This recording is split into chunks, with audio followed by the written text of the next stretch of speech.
Welcome to True Crime Garage. Wherever you are, whatever you are doing, thanks for listening. I'm your host, Nick, and with me as always is a man that gets more done before midnight than most do in a day. He is the Captain. That's because I'm a real Gilpin. It's good to be seen, and it's good to see you. Thanks for listening. Thanks for telling a friend.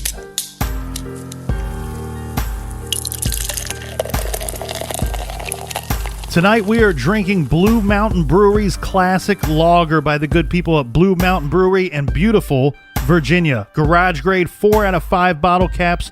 If you are looking for a crisp, clear, lightly hopped lager, then this baby is for you.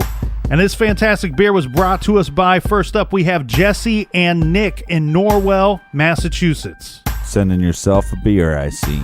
Next, we have Jen and Rick in Jacksonville, Florida. Also in Florida, a shout out to Belky and Homestead.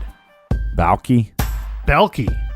That's what I do when I drink too much beer. I balky. And a big shout out to Chris with a Z in Cali. Ooh, and while we're in Cali, let's say hello to Allison from Santa Cruz, who says, keep it radical and keep it safe. Keep it radical, man.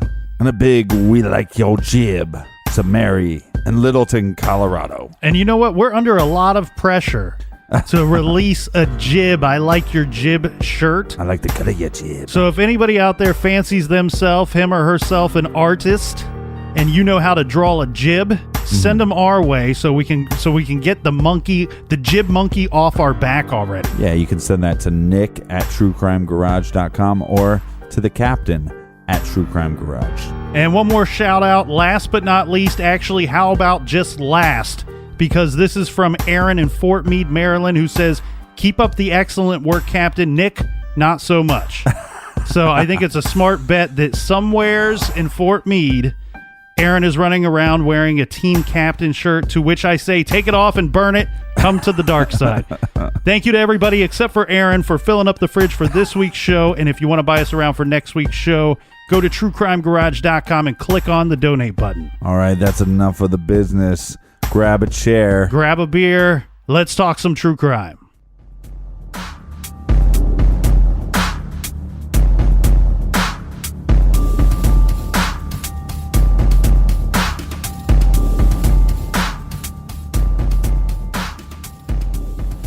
Brandon Billings had been found dead in his pickup truck.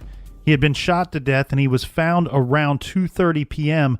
on October 6th, 2002, just a day after his 18th birthday. The young man was not known to have any enemies at all, nor thought to be involved in any criminal activity. Brandon's parents, Kyle and Sherry Billings, still found themselves listening for the sound of Brandon's pickup truck pulling in the driveway even a month or so after his death. Yeah, and there was something too where the mother would be asleep, and as she'd be coming out of the sleep, she would think that she heard him talking. Yeah, his parents had said that it would have been easier if their son had died in a car accident or from something like cancer, that at least would be understandable, something that they could understand. What they could not understand is why somebody would kill Brandon. Sherry said whoever did this is a coward to shoot him from behind. A coward then and a coward now, not brave enough to admit what they have done. She and Kyle always believed that the killer was someone Brandon knew, although not very well. Mm-hmm. They worried that the killer might be somebody that they had seen since the slaying in the store or maybe on the street, someone that they had seen in person maybe up to like 20 times. They stated that Brandon was the type of person that would walk away from any type of trouble, and he was nothing but a big, gentle giant that did not deserve to die. Yeah, but sometimes you can't walk away. Sometimes the fight comes to you, and you have to defend yourself. Mm-hmm. Well, and that leaves us with a lot of questions as to why Brandon was in the area where he was found. Who would have came after him if he had no enemies? When you look at this, from everything I can tell, from people he went to school with, from his family and friends, from people that lived in the area, there seemed no reason for him to be in any type of altercation that would have led to his death, would have led to him being found shot to death in his vehicle. Yeah, but what were his... I mean, do we have anybody that he was friends with that have any explanation why he was out that late or where possibly he was heading to? We have no information regarding that. And that's what's so confusing here with this case. Why was he not heading home? Why was he by himself at 3:40 in the morning? Right. Why was the seatbelt cut? Why was the shirt placed above his head? 6 months after Brandon's death, police still had no motive and no suspect. The reward fund had grown to nearly $14,000. Remind you, this was one that friends and family had to put together themselves. They had to fundraise for this reward fund. The week before the senior class photo at Brandon's high school, Brandon's parents held a brief meeting with the senior class to thank them for being friends in both life and death with Brandon.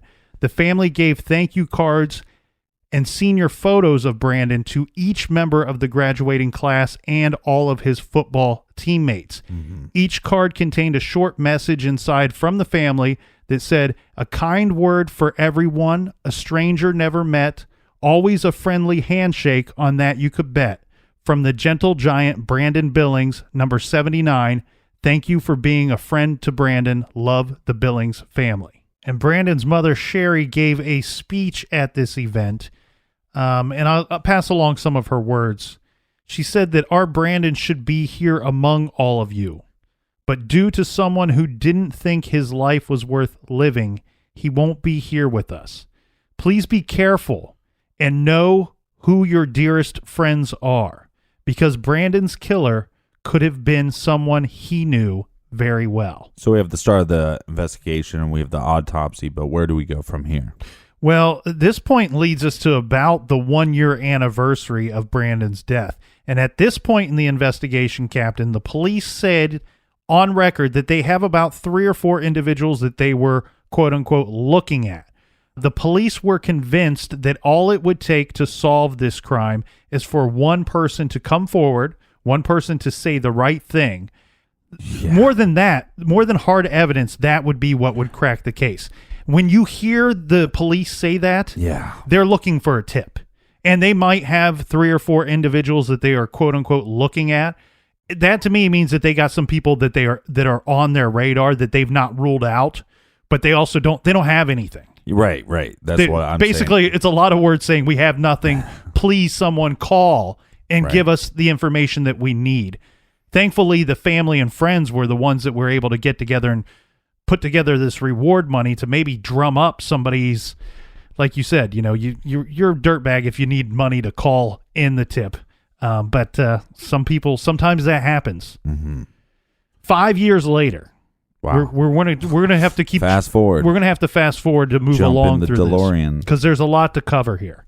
But 5 years later, in October of 2007, the sheriff said the case was not a dead issue, that they work on the case of Brandon Billings all the time. In fact, he says at this time, on the 5-year anniversary, we have one investigator that is currently running down a tip right now.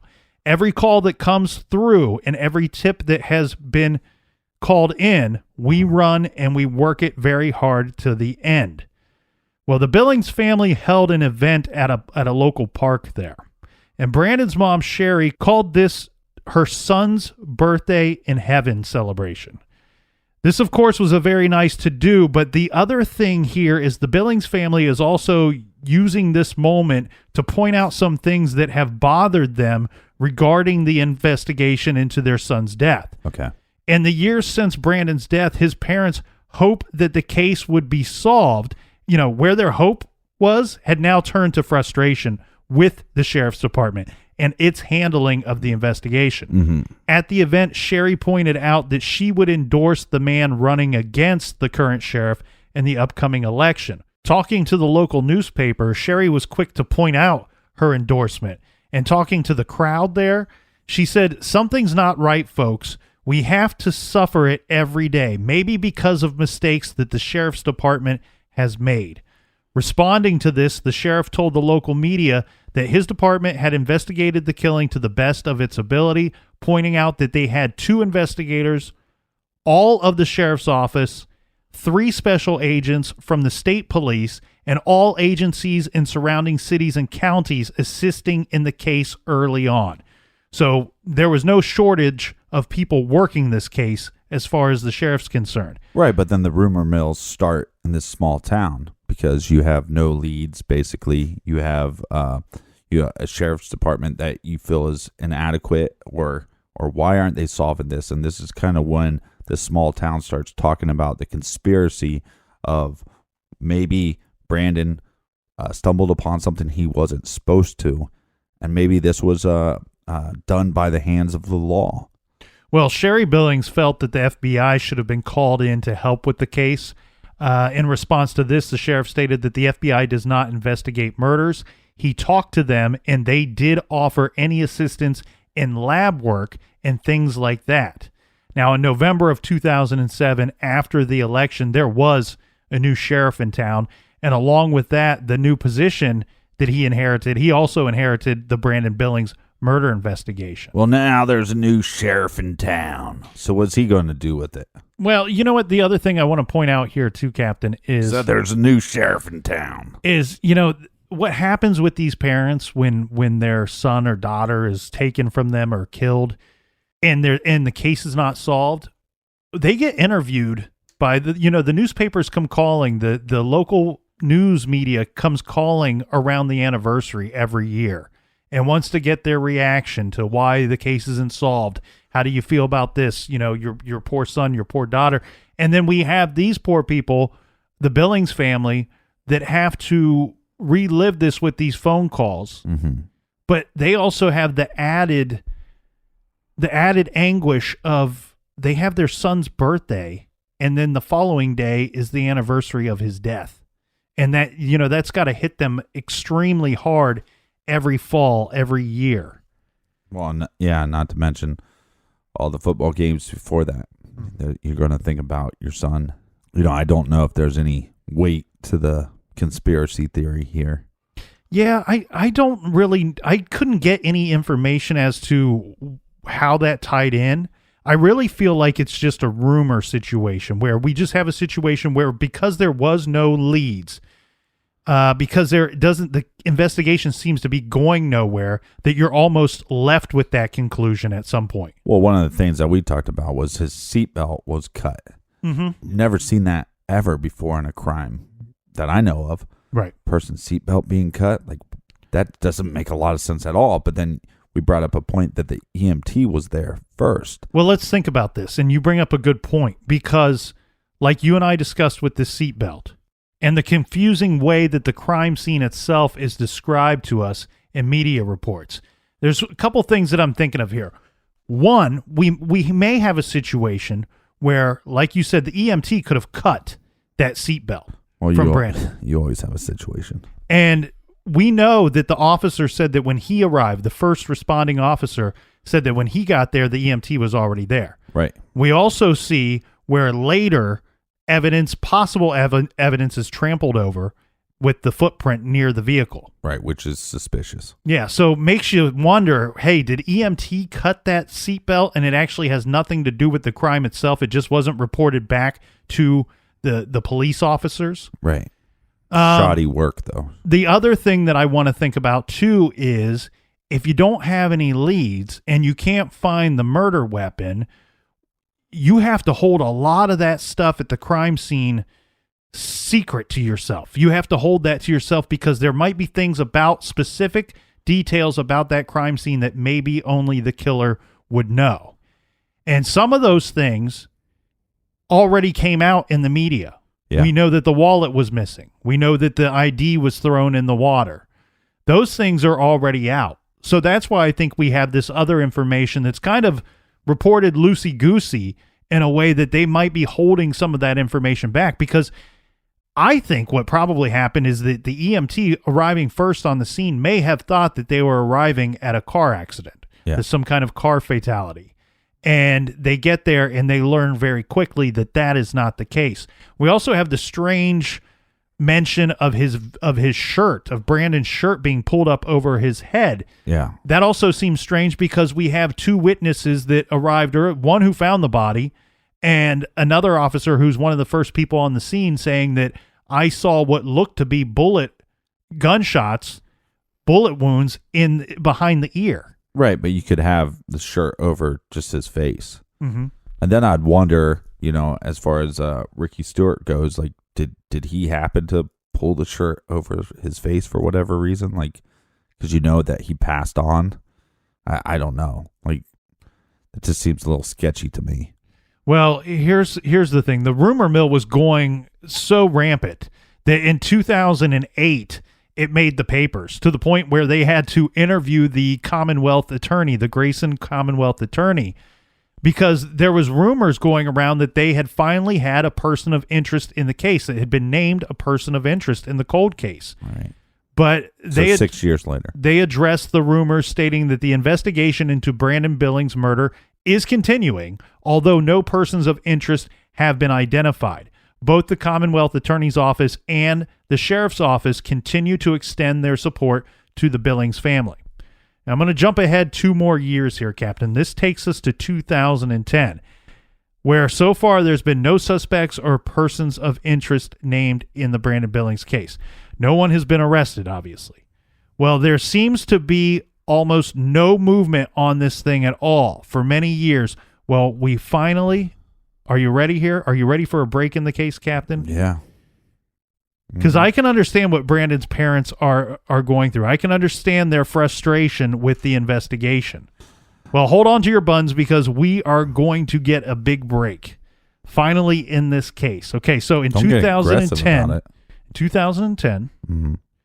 a former live-in girlfriend of a man named Chad Allen Reeves comes forward. And she is accusing him of having killed Brandon Billings or been involved in the killing of Brandon Billings. Yeah, but we've seen this before, right? With ex-girlfriends coming out, ex-girlfriends of a criminal, and then they implement them in a case that maybe they're not involved in. Okay, do you want to hear how this goes down? Yeah, that's why I'm here. All right, very dismissive. True crime. Very dismissive. Well, we've heard this before. I didn't mean to be Okay, the dismissive. ex, this is Tammy Simone. She provided the break that implicated Reeves in the case. She described for investigators what Reeves told her in the hours after Billings was killed on October 6, 2002. Tammy Simone is a single mom with a small child back in 2002, and both of them were living with Reeves at the time. She said that she was awakened by Reeves at about 5 a.m. that day. Reeves told Tammy to go downstairs, and then he told her to count what she says is a large sum of cash that Reeves had laid out on the kitchen table. How much? A large sum of cash, okay, according to Tammy Reeves. Tammy Simone. Tammy says that Reeves was sweating quite a bit, and he was obviously nervous, saying that he kept saying, "Oh my God, oh my God, oh my God." She knew something was obviously wrong. However, Reeves did not say anything other than, "Oh my God," and pacing the floor. Okay. He did this for quite some time. It sounds like maybe as long as an hour. Then later that day, he offered up some more information to Tammy, and he told her, quote, "I fucked up. My boys fucked up." Oh. He said he actually said, quote, "We killed the wrong person. It should have been Brian Hill." Tammy Simone, apparently she left Reeves. They split up in 2004, but she did not come forward to investigators with this story until 2010, 6 years later. I understand that she has a child to protect, but you have humanity to protect as well. Okay, so let's get this straight. So we have Reeves comes back. He has a large sum of money. He's, oh my God, oh my God, oh my God, right? Mm-hmm. And then the colonel cussed on the show. I was quoting this man Reeves. Those are not my words. But okay, so let's clear this up a little bit. So what do we know about this Reeves character? He was a known drug dealer. And actually, there are police and investigators in the area that actually say he was a very good drug dealer, meaning he could move drugs and he didn't get caught doing it. Right. Or he was hard to catch doing it, we should say. Tammy, the live-in girlfriend, she often would count money for him. I don't know what the sum of money was, the amount of the money was, right, but he would often have her count out the money for some reason. I've no clue what that involves. Well, I just wanted to know because, like, for some people, a large sum of money is $200. You know, and it could have been 200 ones. Now that's a lot of counting, right? Or was it thousands of dollars? And I think that makes a difference because he is stating we killed the wrong guy. Okay. So okay, you know, implying that they killed Brandon, but then he was supposed to kill this other guy. Well, why was he supposed to kill the other guy? You know, I'm kind of reading between the lines here and looking at this, but so this Brian Hill, there was no further information reported on why Brian Hill's name came up in the case or why Reeves and his boys wanted to kill Brian Hill. My guess is that it would have been money or drug related. Right. It sounds to me like Reeves was running some kind of drug ring, that he had people working and selling and moving drugs for him. Yeah. According to Tammy, I'm guessing that, you know, when the police and when investigators say that you're a good drug dealer, I'm guessing we're not talking about he was coming home with $50 or $200 or $300. Right. I'm guessing when he came home with money for Tammy to count, it was, like she said, quote, a large sum of money. It appears with his words. The reason why I bring that up, though, is because, you know, we shouldn't assume that this money came from Brandon. There would be no reason. I'm actually guessing the money didn't come from Brandon. Right. That's what I'm trying to be clear about. And here's my thoughts. Okay, so when he says, my boys screwed up, it sounds to me like his dudes just got the wrong guy. Yeah. That somehow they just attacked the wrong dude, mistaken identity, or Brandon happened to be in the wrong place at the wrong time. I don't know the answer to that. To paint this picture better, that at some point they either see him at the convenience store or they see this truck and they go, that's the guy, and they might have mistaken the truck. I think I think you're onto something there. Right. And then we have this some kind of evidence that the truck wrecks. There's some kind of wreckage, right? Mm-hmm. How did that happen? Mm-hmm. But at what point did you know it's the wrong guy? Because at some point, somebody's shooting him from 6 to 12 inches away. Yeah. So I don't know, but the picture's becoming clearer here.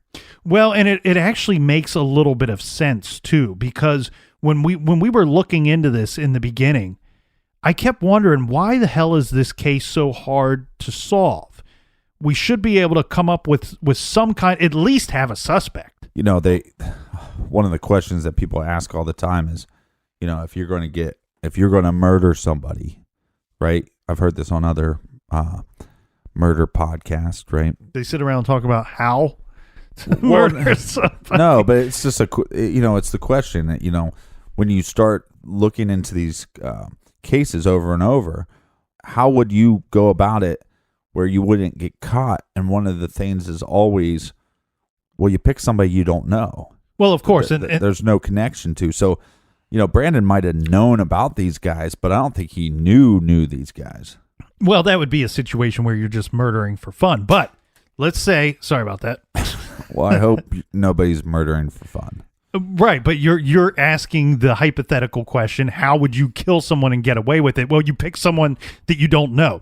And if you don't know the person, that means you have no other reason but you want to kill somebody just to kill somebody. Right, but what I'm saying makes this case so much more difficult is because maybe Brandon didn't know Chad, and maybe Chad didn't know Brandon. Well, and that's what makes sense about this whole scenario, because we you know, as you stated, as we all know, stranger on stranger crimes are a million times harder to solve than if it's somebody on your inner circle. It makes sense why this case went cold and why they just don't seem to have anything.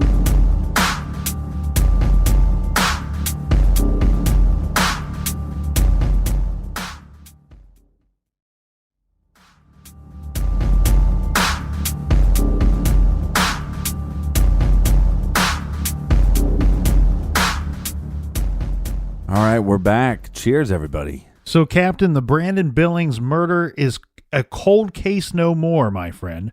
Right? In 2013, 11 years of investigating Law enforcement agencies have narrowed down the evidence enough to indict 2 suspects in connection with the 2002 death of the Galax High School student Brandon Billings.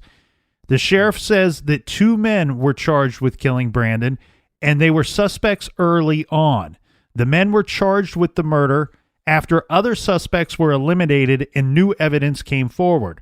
The murder suspects are George Albert Harper III. He is 40 years old in 2013, and Chad Allen Reeves, who is 33 in 2013. Right. The oh my God guy. Sheriff Richard Vaughn said that there were a number of suspects in the initial suspect pool, and it was their job to follow up on leads and eliminate suspects until they were left with just these 2. The sheriff could not elaborate as to how many other suspects were eliminated. Now, Vaughn took the investigation over as a cold case in 2008 from the former sheriff, this is Jerry Wilson, whose work was commended. Vaughn said, "We appreciate what Sheriff Jerry Wilson in the previous administration had done on the case. We picked it up where they had left off, spent thousands of hours on that, and we were able to gain additional information." The media questioned him about the 2 suspects that were arrested, Reeves and Harper, having been looked at early in the investigation, to which the sheriff replied, "In 80% of cold cases, the killer's name is already in the incident report. Over time, we were able to build the case and work with the Commonwealth's attorney and an investigative grand jury, and we were able to get enough to issue indictments." Well, and it probably helps that Reeves' ex-girlfriend came forward finally and basically said, hey, he confessed to this crime. And at this time, once these indictments were issued, no further information about the case itself, including motive or evidence, was released at that time. And as usual, and rightfully so, when arrests are made, we should not expect much information to come out before the trial. So at this time, just to be clear, so at this time, Reeves was in federal prison in Kentucky. So the state charges will not be tried until the completion of his federal sentence. And then we have Harper, who was already in custody as well. He was in the Virginia Department of Corrections. At the time of the 2 being charged with murder, it was uncertain as to when Harper's murder trial would take place. Let's go ahead and get to the trial, right, Captain? Okay. So we have Reeves, who's going to go on trial first. Mm-hmm. The prosecution opened up the trial. So early testimony showed that Reeves and Harper were both drug dealers, although no direct connection between the 2 defendants was established early in the trial. The prosecutor, this is kind of a kick in the gut right here for everybody. Well, better than kicking the balls. The prosecutor stated there's no compelling physical evidence pointing at Reeves. You'll see that none of it points to the defendant, but none of it points to anyone else. He also acknowledged that the crime scene photos and the autopsy did not fully explain what had happened. Okay. You got that, right? They opened up the trial basically saying there's no evidence directly connecting the defendant, the man that we are trying for this murder. We have no evidence directly connecting him to this murder. Okay, well, first of all, if there is no direct evidence, don't have your opening be that. Right. Hey, by the way, that's like going into the locker room, with your football team saying, hey, guys, I'm just going to let you know there's no way we can win today.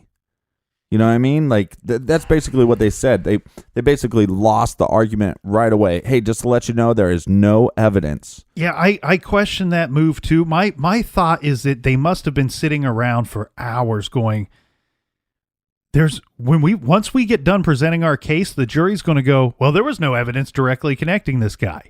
So Right. I think they thought maybe their best plan of attack was to point that out and state that, you know what, it's not going to point to anybody else either. So we need you to make a couple leaps for us, connecting him to the case. The problem with that is we have a situation where you have to convict him beyond A reasonable doubt. Yeah. Well, maybe don't try the case until you have enough evidence. Yeah. So let's talk about some things that were brought up at the trial. Nothing. They basically stood up and said, we have nothing, and then they sat down. Okay, well, the investigation's timeline, we were right, Captain, suggested that the slaying likely occurred soon after Billings had arrived at the scene where he was found. The timeline was based on video showing him having left the Galax convenience store at 3:40 a.m. Right. And then we have Barkley, the guy that's camping with his wife, hearing the shots at 4 a.m. So they pointed out that there was no possibility of extra time involved. Right. This was one of the lead investigators, Hyatt. He also testified about leads that were chased down in the case, including identifying and locating two men seen on video chatting with Brandon Billings while eating at the Galax store. I guess these guys were tracked down to a rodeo in North Carolina. They said that they had departed the store at the same time that Brandon Billings said that he was heading home. Right. I guess Billings told them that he was heading home. Hyatt also pointed out that a number of .38 caliber firearms were sent to the state crime lab for analysis, but no hits resulted in the 11 years of investigating this murder case. So still nothing, right? Well, while we're on the investigation's timeline, I do want to point out that Todd Perkins, another investigator, he was called. And he was questioned as to how long the drive would be for Brandon Billings to get from the convenience store to the area where his truck was later found. And Todd Perkins stated that if you're traveling, going the speed limit with the expected amount of traffic, which would be, I would guess would be damn near none at almost 4 a.m, that it would have taken Brandon Billings approximately 13 minutes to get to that location. So they're right to say that he would have been attacked shortly after having arrived. Mm-hmm. That's roughly within 7 minutes of the time that shots were fired. So let's get to, I want to talk about the star witness. Remember Tammy Simone? She's the ex-girlfriend of Chad Reeves. Yeah. Let's get I'm going to give you the shortened version of her testimony. She was on the stand longer than anybody else during this trial. Because that's all they had. Well, I guess she started living with Chad Reeves when she was 21. This is back in 2001. And we know that she left him in 2004. Simone's testimony painted a picture of a boyfriend who, after she moved in with, he spoiled her. And he spoiled her son as well. This came with things like new cars, vacations, lots of gifts. Drug money. Mm-hmm. She never suspected her son to have been abused by Chad Reeves. Never suspected any abuse. Mm-hmm. However, according to Simone, Reeves was a very paranoid and controlling person regarding her behavior, including forcing her to take drug tests weekly to make sure that she was clean. Okay. And having her followed. Okay, so he sells drugs, but he wants to make sure that she's clean. So much that he's going to have her take a piss test. Yeah. Interesting. And according to her testimony, having her followed and recorded by others to make sure she wasn't doing anything behind his back. She said that the two of them did have some physical altercations. She said that Chad Reeves basically slept all day until about 3 or 4 in the afternoon. He would get up and he would leave in the evening, and he would come home the next morning. She said not every day, but about 70% of the time. Simone related a story of being woken up by him early that morning, the morning in question by Reeves. Remember, he got her out of bed and told her to go down to the kitchen. This is where she counted what is being called in court a fresh stack of cash. Some Skrilla. Said that Reeves was more odd than he had ever been before. I love all these losers, these odd losers that have girlfriends. The paranoid guy that's following you. Well, that's making you piss in a cup, and yeah, it's a tough world for. We also have to keep in mind though that you and I are a little iffy on her story about Reeves being involved. Am I right in saying that? Yeah, I mean, because she has motive to lie, basically. So it almost makes you. I think if you have to question one thing she's saying, you have to question everything she's saying. But let's get back to that day, the day in question, the morning in question. She said that Reeves was pacing around the kitchen, shaking, and he had a hard time breathing. She said this went on for about an hour, maybe an hour and a half. She said he kept repeating himself throughout that time. Additionally, she said he stood in the doorway and he said Brandon Billings' name over and over again. So he knew Brandon. Well, according to this testimony. Right. If he didn't know him before Brandon was killed, he certainly knew his name after he had been killed. Right, but we do have evidence that somebody went through his wallet. So even if they didn't know him, he could have seen that driver's license. And that driver's license could be haunting him. And he's sitting there going, but again, we're talking about a guy that's named Kyle Brandon Billings. Mm-hmm. So I think this shows some evidence that Chad would have known who he was. Because if this story is true and he's saying Brandon Billings, you would have to know him enough to know that he goes by Brandon Billings and not Kyle Brandon Billings. Right, or Tammy having read Brandon's name in the newspaper countless times regarding the cold case. You know, she didn't come forward with her story until 2010, 8 years after Brandon's death, 5 years after Reeves had went to prison on drug charges. She said that part of this was because she was afraid.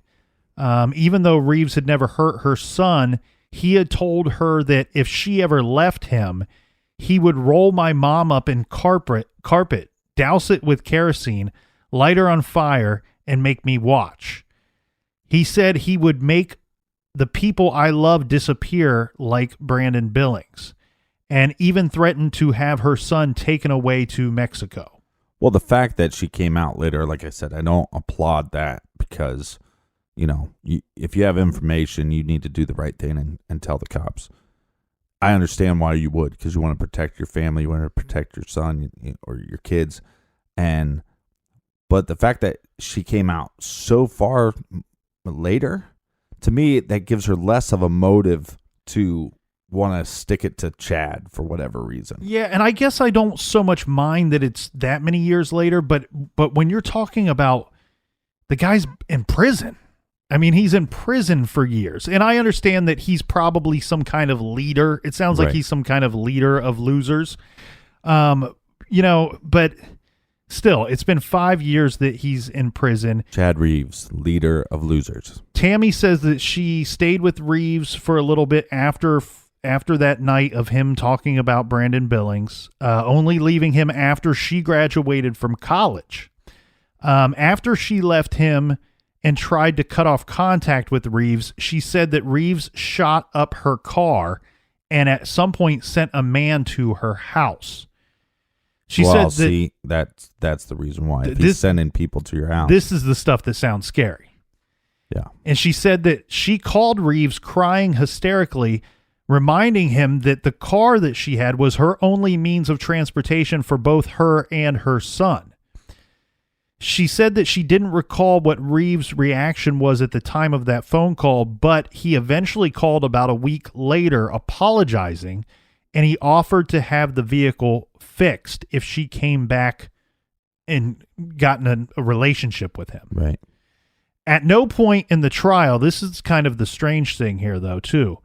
At no point in the trial did Tammy ever mention the name Brian Hill. Now, remember, we stated that that's in her original report to police. Yeah. That's who he said that Reeves said that they were supposed to kill. Right. So I'm not certain why the prosecutor wouldn't at least bring up the person Reeves stated he was the intended target of the shooting that ended up killing Brandon Billings. Right.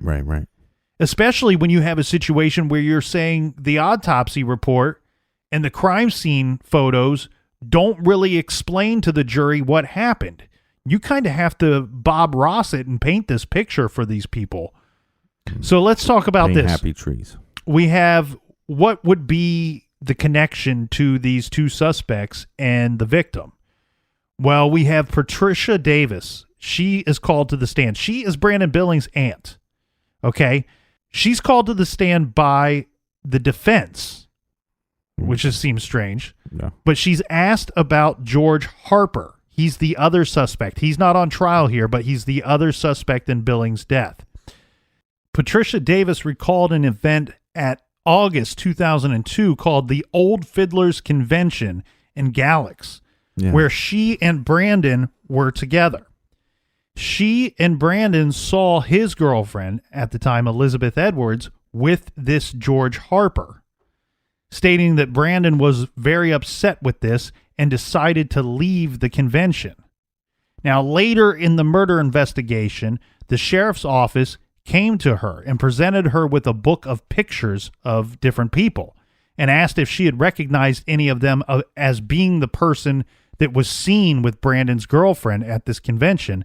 And she picked out this Harper guy. She picked out the George Harper guy. So if we buy the girlfriend story against Chad Reeves, then maybe Chad was told by Harper that this was the wrong guy, but actually Harper was targeting Brandon for a reason. It's just confusing because there doesn't seem to be much of a connection between the two suspects and the murder victim, and there seems to be even less of a connection between the two suspects themselves. Now, I understand that they're both known drug dealers. Yeah, but they're both drug users as well, right? I don't know that. Just because they're a dealer doesn't mean that they're a user. So, I mean, maybe their connection is not well known. It's obviously not well known to the police or to the prosecutor because that doesn't seem to be presented very well at the trial itself. Now, we have another woman who's called Jennifer Schaffner is called to the stand, and she worked as a home health care nurse at the time of Billings' death.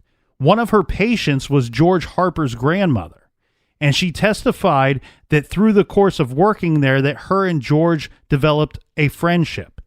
And during this friendship, Harper once told her, "I didn't do it." This is in reference to Brandon's case. "I didn't do it, but if I did, this is how I would have done it." And he pulled her shirt up over her head and made a gun with his hand and made a gun, with his fingers and his thumb there. Right. And put it behind her ear and said, "Bam, bam, bam." She said, "This scared me enough to quit." She didn't quit her job, but it sounds like she quit working for Harper's grandmother. So Schaffner decided at first not to go to the sheriff's office regarding this. And why pull the shirt up? I don't know. That's just what he did. That's just what he did to her. He pulled up her shirt, stuck his, fake gun behind her ear and pretended to be pulling the trigger. Mm-hmm. The problem with this is this rings true with some of the facts that we know of the case and how he was found, how Brandon was found. Schaffner indicated that Harper was still talking to her even after she no longer had his grandmother as a client, talking to her and texting her some. Okay, this is what I don't understand about the world, okay? Mm-hmm. We have this lady that claims that this individual basically reenacted how he would have done the murder, and that's how the murder took place, and it scared you enough to not work for his grandma anymore, right? Mm-hmm. But you continue to text him and talk to him on the phone. Like, it doesn't make any sense. So it's like, then it makes it hard for me to believe your story at all. Are you stupid? Are you a liar? It doesn't necessarily mean that she was happy to receive communication from Harper. Right, but she kept replying. We don't know that. Okay.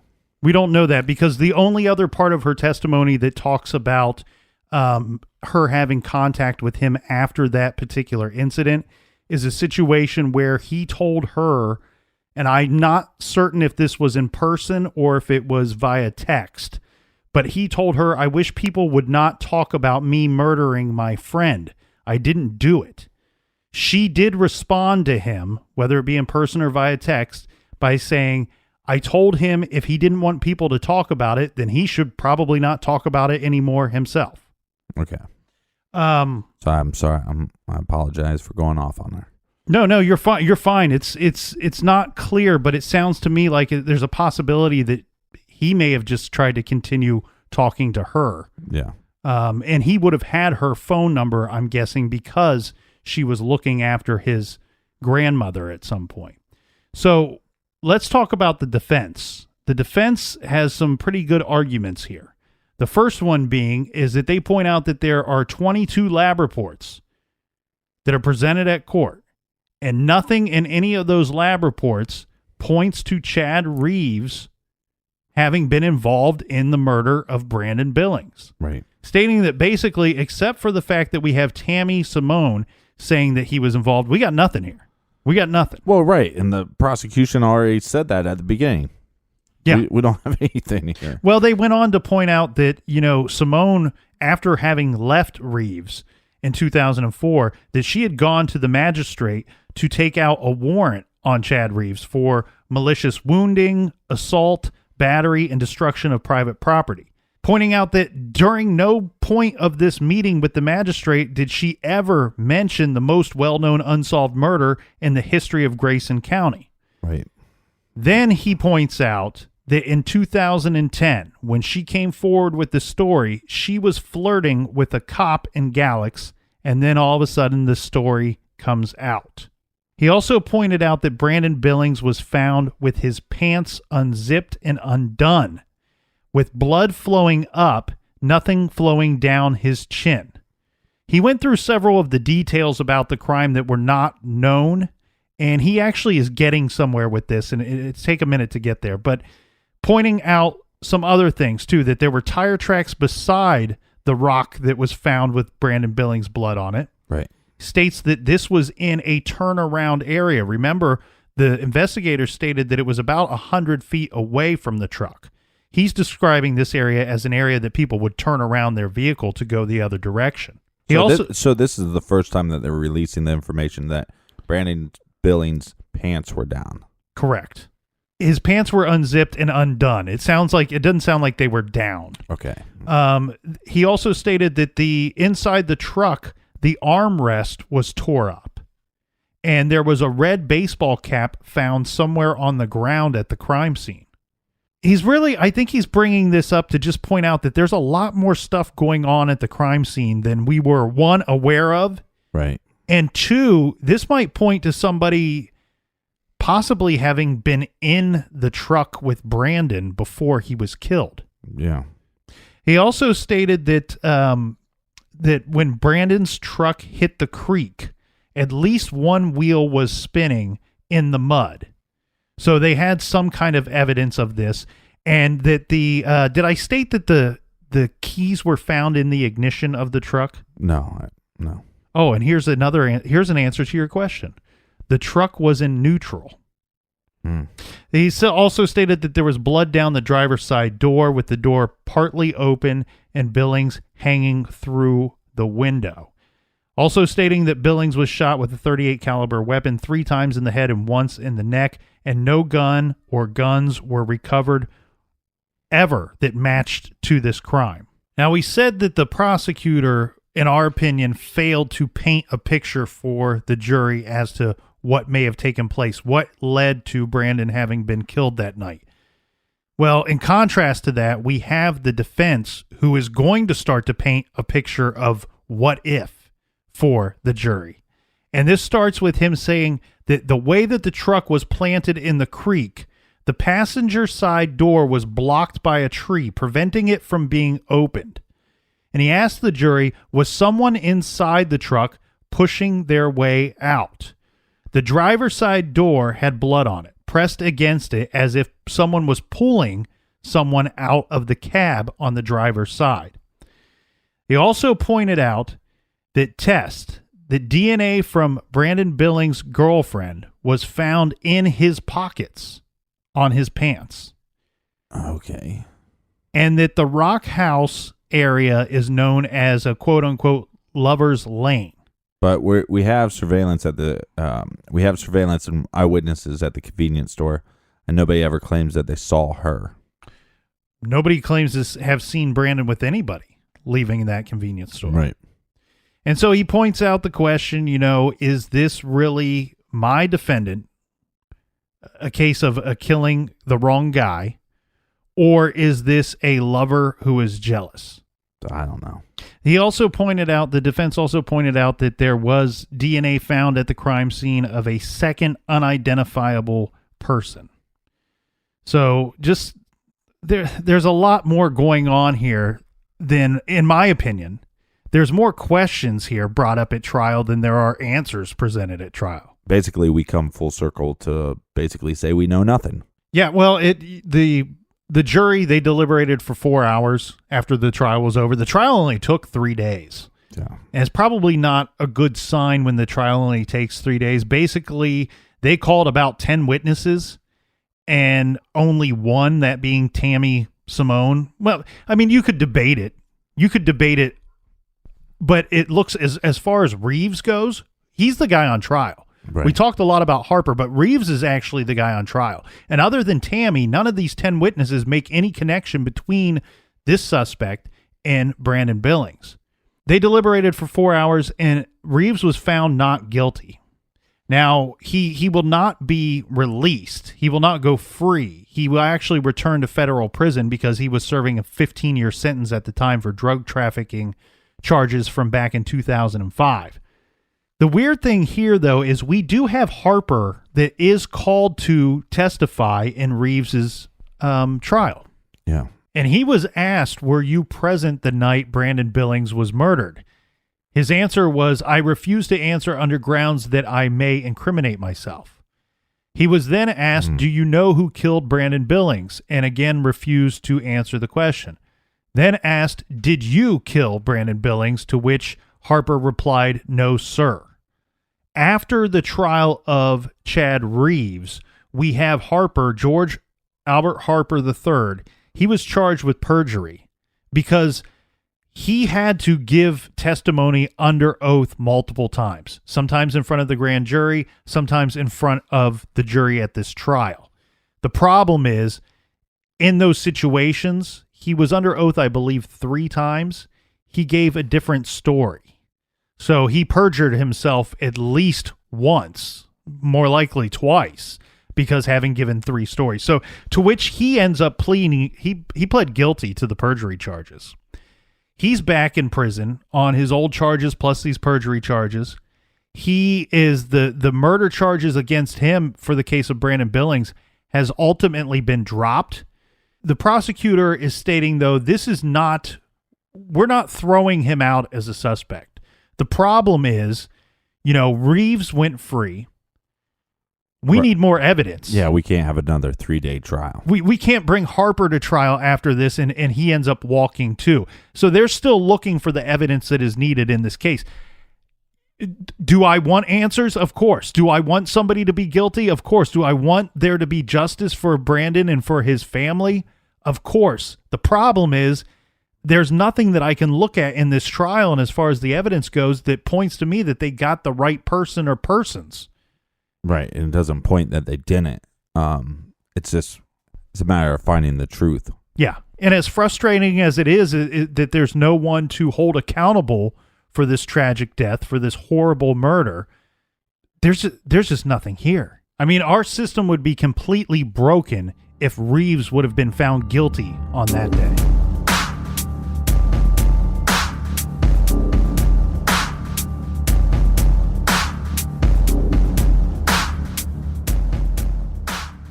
Do we have a recommended reading for this week? Yes, everybody check out the Dominici affair. This is an engrossing investigation of the multiple murder of 3 English tourists in the French countryside back in the 1950s. Written by Martin Kitchen. He does a great job, a fantastic job, as he recreates the tangled threads of this famous case, reconstructing the facts of the triple homicide. Check out the Dominici affair by Martin Kitchen. And you can check out all of our recommended books on our website at truecrimegarage.com. Click on the recommended page. Thank you guys so much for listening. Thanks for coming into the garage, drinking some beers, and hanging out with us. It means the world. That's right. And until next week, be good, be kind, and don't litter.